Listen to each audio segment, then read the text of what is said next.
Have you noticed too many projects overspend their budget, or miss their deadlines, or deliver things that customers aren't happy with? If you use a method like PRINCE2 to give your project a structure, you'll really increase your chances of success. Welcome to PRINCE2 Made Simple. A friend of mine has a pie stall on the local market. The pies are great, but she doesn't get enough customers. She decided to bring in a new range of scrummy cakes and asked me to manage the project.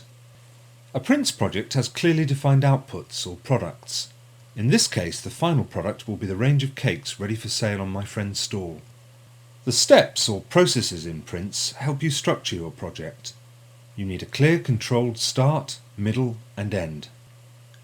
At the start, I'll need to check that I have a clear idea of what's required and a plan to help me achieve it. In the middle, I need to get the work done, and it helps to break it down into stages. Maybe market research, developing the recipe, cake production. At the end of the project, I'll need to tie up all the loose ends and make sure my friend and her customers are happy. At each step of the way, I'll need to build in decision points and set up communication channels so everyone who's involved knows what's going on. And there are 8 important principles I need to bear in mind. Prince calls these components. First, I need to make sure the project has a good business case.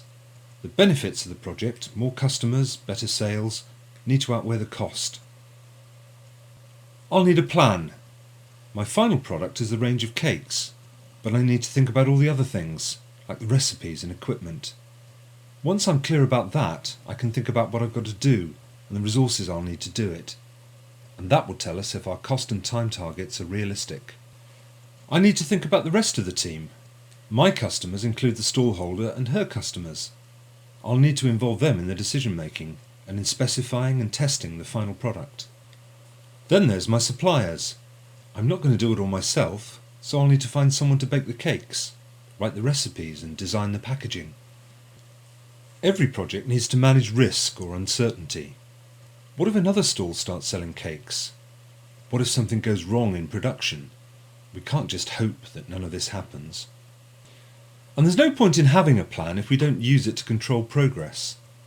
My friend wants to be involved in the big decisions, but she's busy with the rest of her business. So we need to agree how I'm going to keep her informed and when I need to contact her urgently. No project ever runs without people changing their mind. Let's say my friend decides she wants a different kind of packaging halfway through the project. I'll need to check the impact that would have on the budget and the deadline. We need to look after our products. If we've got more than one version of the recipe, we need to know which is the latest. We need to know where each piece of equipment is. And when the cakes are finished, we need to store them safely until they go on sale. Finally, I need to make sure that everyone's happy at the end of the project.